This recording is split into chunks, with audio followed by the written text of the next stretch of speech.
Hi, everybody. I'm Kevin Ioli from Yahoo Sports, and I think the best way to introduce my next guest today is to say he is the former lightweight champion of the world. He is the former undisputed super lightweight champion of the world, and right now he is the reigning, defending, undisputed Yahoo Sports Fighter of the Year from 2017, Mr. Terence Bud Crawford. How are you, Terence? I'm doing great, man. Thanks for having me. You bet. That was a great year you had last year, and it was certainly tough. A lot of great candidates for Fighter of the Year, but I kind of thought you stood above the rest. Three big wins, you unified the title. Talk a little bit about your 2017. You were able to get all three of those 140-pound belts and ended with that knockout of Indongo, which I thought was a really spectacular finish. Well, yeah, I fought twice in last year, 2017. I fought Felix Diaz, Olympic gold medalist, um, tough, rugged fighter that knows what he's doing in there, and that everybody thought that he was going to give me, you know, a lot of trouble in that fight, being that he fought at 147 and he was undefeated. And I guess he stopped everybody, He well, was close to 19-0 going everybody. into the fight with you. Yeah, yeah. At that weight, so everybody was shooting for that fight. I stopped him in the 10th round. Then we went on to Ndongo, which was another Olympian, but with two belts. You know, coming over here, he had just went to Russia, just went to Scotland, and took those champions belts. So he was coming over here with all the confidence in the world to try to, you know, rain on my parade that I was looking to have. Yeah. Big, long, rangy fighter, big for the weight division. A lot of people thought that being that he had the reach advantage, the height advantage, and the way that he looked in his previous fights that he had, maybe had the power advantage over me. Finished him in the 3rd round, and you know that sums up the year of 2017, me becoming undisputed champion of the world. How big of a goal was that in your career to unify the belts? Because that's something that's not done often in the four belt era. When we talk about undisputed now, we mean the WBO, the WBA, the WBC, and the IBF. That not accomplished very much. You were able to pull that off. How much did that mean to you? It meant a lot, being that I had set my goals to become a world champion. And after I became a world champion, I became fighter of the year, and that came by surprise, actually, you know, um, because I never really thought of, put too much thought into fighter of the year. I just wanted to be a world champion. Right. So me accomplishing those two goals at the same time, it was like, okay, now you gotta come up with another goal. What else do you want to accomplish? Right. And my next goal was to become 140-pound champion, which I did in my next fight, moving up. And then it was like, okay, so now we're gonna make another goal after that. So everybody was talking about the Postal fight. Oh, well, Right. Postal, this and that, and he'll beat you, his jab, and it was so many writers writing me off. It was like me, like I want the fight. I'm not the one running from the fight. I'm the one calling for the fight. So we got that fight, and we won that fight. So then it was just okay. Let's clear the division. Let's let it be known that I'm the best 140-pound fighter out there. I think you let people know that before you fought in Dongo, but when you stopped him, I mean, that was a great performance against a really good fighter. Your emotion was a lot more than I've seen from you. A lot of times, you win the fight, you're like, yeah, you're just like a cool cat, right? You don't get too Right. excited. And in Dongo fight, you went to the ropes. I mean, it seemed like that. Why so much more emotion in that win than all your other ones?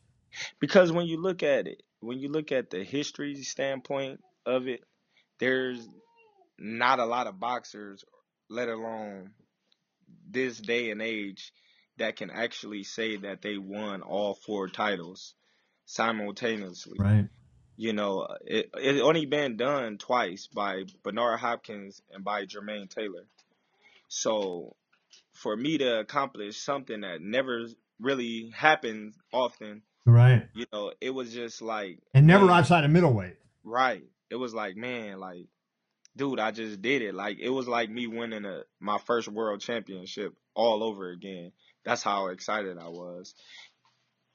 I was doing some research because my contention has been, you're getting better as you're moving up in weight. And I thought, when you're a lightweight, you were good to very good. You go to super lightweight and you were very good to excellent. And, you're trending on that right arrow. So to try to support what I thought, I looked at the scoring and I came up with what I think is an unbelievable stat. Over your last 6 fights, which of course you're 6-0, excuse me, I got something in my eye. There were 44 completed rounds. We're not talking about the rounds where you finished a guy, but completed rounds. That meant that the judges had an opportunity to score 132 rounds. You won 124 of those. That is pretty amazing, 93.9%. Were you aware that you were that dominant over really what was the best competition of your career? Of course, like, I look at it as when I'm in a fight, when you winning, when you losing. You know, I look at some of my rounds in the early going can be a give or take. It depends on how the judge want to score it. If they want to score it, either my opponent being aggressive or he might be landing some shots on me. Right. But I know, in my mind, I know, okay, that was a close round. Or I'll go back to my coaches in my corner, and he'll tell me, okay, that was a close round. Or he'll tell me, okay, he got that round. And then it's time for me to pick it up. So when I pick it up, I know when I'm winning those type of rounds. So I'll be aware of it. Yeah, that was an amazing streak, and your power seems to be increasing as you go up in weight. Now, a lot of times in boxing, guys go up and then they go too far, and their weight doesn't carry. How do you think about your move to welterweight? Because there's some big dudes at welterweight. Historically, the welterweight's been one of boxing's best division.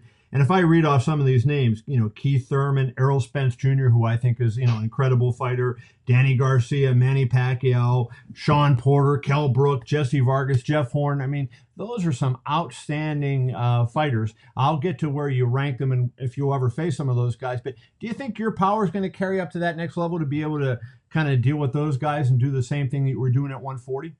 Of course. Of course. I think that, I'm an underrated puncher.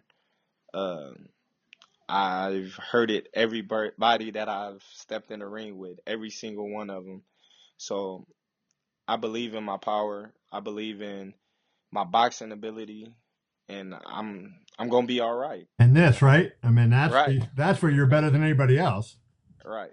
That too. The mind is everything. And that'll lead me to my next question because I saw a quote that Floyd Mayweather gave late last year after you beat Ndongo, and he said he thought you were the best fighter in the world, and he said he reminds me of a young Floyd Mayweather. Not too many better compliments because Floyd doesn't throw out compliments very easily. Number one, and to throw that out toward a guy that's not signed with him, not promoted by him, that was really amazing. What's your reaction to hearing that? Oh, it was a great reaction. It lets me know that you know I'm not the only one that's saying I'm the best fighter out there. Right. It's a lot of people that's on a high level as well that take notice of me, and it lets me know that I'm doing the right thing. If you look at the welterweight division, some people think Thurman is the best in the division. Some people, you're not in the division yet. You haven't fought there, so we'll leave you out of this discussion for a second. I happen to be a very big fan of Errol Spence and what he is doing. I think he is an incredible fighter. Who do you see as the best welterweight in the world other than Terence Crawford? Well, looking at it, I would say Errol Spence and Keith Thurman. They the two best at the welterweight division. You know, for me to say which one is one and which one is two, Yeah. they gonna have to fight each other for me to say that because I know for a fact, you know, Keith is the bigger, harder puncher with a harder puncher. I don't know about strength wise because I haven't been in the ring with Right. either one, but I know for a fact that Keith punches harder than Errol, but Errol is more relentless than Keith. So it's a lot. It's a lot of pros and cons with both fighters because Errol he's gonna stand there more and try to break you down with body shots, and he's gonna stand in the pocket. With Keith, he's gonna move and try to catch you in the middle of shots. So they got two totally different styles of boxing. The way boxing is now, sometimes fights we want to see don't happen. And of course, I would want to see more than anything you versus Errol Spence and you versus Keith Thurman and Keith Thurman versus Errol Spence. You're promoted by Top Rank, and now Top Rank has a deal with fights on ESPN. They're promoted by the PBC, and they have their fights on Showtime. Anything you can do to make sure that you get in the ring with those guys eventually I know you're a competitor and you want to prove you're the best in the world. The only way to do that is really to fight them. Do you think it's likely that you'll fight those guys? Oh, of course, of Really? course. Bob Arum has stated plenty of times that there's nothing stopping us from working with the PBC fighters. If you can recall, Felix Diaz and John Molina was PBC fighters, and I fought both of them. So I don't think there's nothing stopping us from getting the job done. It's just gonna have to make sense for both sides of the party. They not gonna want to send one of their A-side fighters over to ESPN if the deal's not right, if it don't make sense, and vice versa. Bob ain't gonna want to send me over to Showtime if it doesn't make sense, if it's not right. It got to be even playing field. Well, I'm glad to hear you say that because I think that those are fights that boxing really needs and would be great for you and great for them and great for the sport. Tell us, there's word out there that you're going to fight Jeff Horn on April 14th in New York. I know it's not a done deal yet. From your standpoint, what do you know? Is Horn the guy that you're looking at, and where does it stand? But that's the plan. That's the fight that I'm the mandatory. Uh, I want to be champion at 147, and he's the 147 WBO champion right now, and I'm his mandatory. Uh, so we got to fight. So April 14th in New York, Madison Square Garden. It should be Jeff Horn versus Terence Crawford. Let's hope that happens. He became the WBO champion by defeating Manny Pacquiao. That was a guy a lot of people had you with, and potentially you fighting Manny Pacquiao. He got to Pacquiao before you did. Controversial. I don't know if you saw the fight. Teddy Atlas went crazy, thought Pacquiao won, the ESPN analyst and trainer. I thought Pacquiao won, but I didn't think it was, a blowout. I thought it could have gone either way. What was your sense of it? Did you feel Horn deserved to win that fight? It was a close fight. He could have arguably won the fight, being that he being Pacquiao. Him beating Pacquiao. Because when I look at the fight, from the first couple of rounds and later on in the fight, he was roughing Pacquiao up. Yes, he was.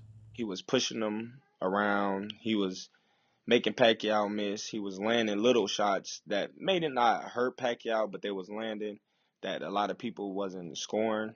But then again, Pacquiao was landing a lot of stuff that maybe wasn't as telling because Jeff is so big that he wasn't moving them as much as he normally do if he hit a smaller welterweight with those type of shots. So I look at it as, he got the victory, and, that's that. It could have went either way. A couple more questions I just want to hit you with. You being a guy that's motivated by, winning things, winning titles and everything. The Olympics now allow pros in 2020. You're going to be a veteran of the sport in 2020. Would you ever give thought to fighting the Olympics and try to have that USA gold medal around your neck? No, not even. No, you wouldn't do it?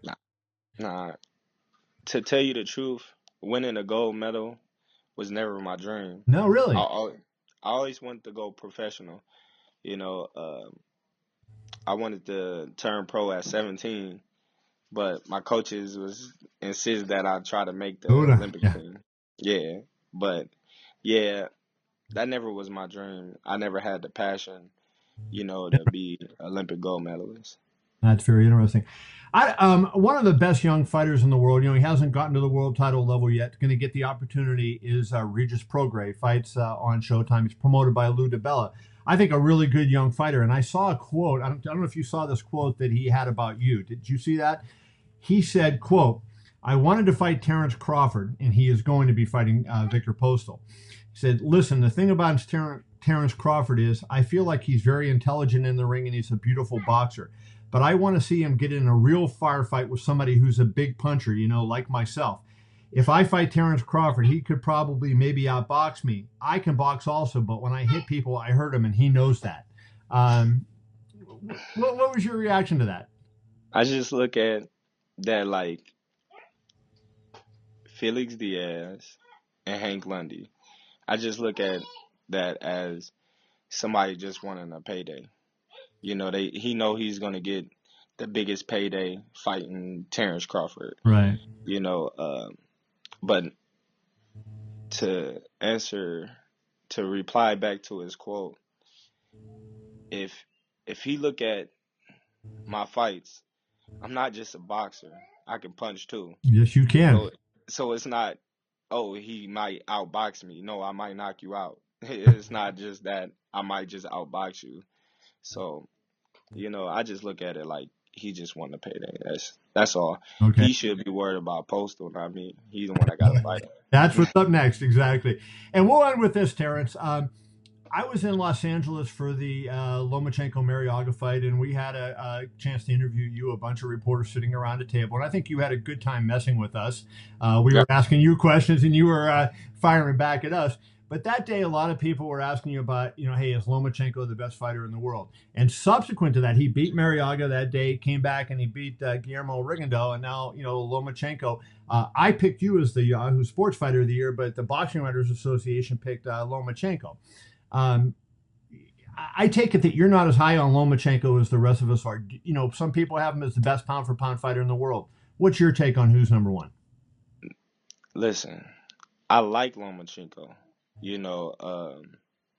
He's tremendous talent. You can't take nothing away from him. The things that he does in there, it's spectacular. But I do not rate him number one pound for pound. I do not rate him fighter of the year. Why? Is because when we sat down and we had that conversation and you was at the table. I was right across from you, I remember. Right. And I stated, I said, if Lomachenko come up 2 weight classes and fight me, I beat him. No, none of y'all gonna give me credit because y'all gonna say I'm too big for him, right? Mm-hmm. Everybody at the table said, yeah, you're probably right, but it's just the fact that we want to see the fight. I said, okay, so it's a lose-lose situation for me because I wouldn't get the credit for beating him because y'all would say I was too big. And even if I win, let's say I struggled to win, or if he did something that made it more interesting than it should be, then y'all would say, oh, well, you was getting beat by a little guy, and the only reason why you won because you was big. So then it'd be taking credit away from my victory. So fast forward to last year, he fought Rigondeaux. Rigondeaux came up 2 weight classes. Right. He's arguably, we don't know how old he is. That's the whole thing. Everybody kept saying this dude is old as shit. He haven't fought. He fought what, 2 rounds in 1 round, yeah, 2 years or something. Yeah. And didn't look good in that 1 round, them 2 rounds. And everybody gave him all the credit in the world for that fight. And that was a double standard because y'all wouldn't give me the credit. But he didn't give himself credit, so I got to respect him because he said, no, this is not his weight. So this wasn't, shouldn't be that high. No doubt. So then when we go to Mariaga, you got another fighter that's coming up in weight. Yes, he did. That's coming off a loss. So how can you give this man the justification of beating somebody that never been a world champion before. Never been a world champion before. Just a contender. Never did anything in the amateurs. So he doesn't have a background. He doesn't have a high level background of amateurs nor pro. And he's coming off a loss, and he's coming up in weight, and he lose, and they make it seem like this guy was just like a gold medalist, and he was a world champion, and he beat this guy and beat this guy. And Jason Sosa, Jason Sosa was a basic fighter, and we all You know Lomachenko's record as good as you know your own. Yeah, because I'm a fan of boxing. I know. See, that's the thing between me and other fighters. I watch all boxing because I'm a fan of it. That's why I can sit here and critique fighters, and I can say, okay, Lomachenko, he's a great fighter, because I can see it, but when you're talking about fighter of the year, when you looking at all the type of obstacles that was put in front of me, southpaws, tall people, big people, punchers, movers, like it's different type of styles and different type of caliber of fighters, because when you look at it, how many undefeated fighters have I fought in the last year or so? Let's see, quite a few. I'd have to look back here, but let's see. USA. Ndongo, Victor Postal, Diri Jean had one loss, Delorme had one loss, Gamboa back to 14. So Right. He had quite a few. So when you look at it, okay, so you say, okay, so besides John Molina and Hank Lundy, everybody else had one loss. Yep. And they was contenders, and they arguably was undefeated, because when you look at Derry Jean and Felix Diaz, everybody said that they beat Lamont Peterson. Yep. So when you look at it, Lucas Matisse was this big old boogeyman, and Postal made Danny Garcia run at 147, and Lucas Matisse was this and he was that, and Postal stopped him,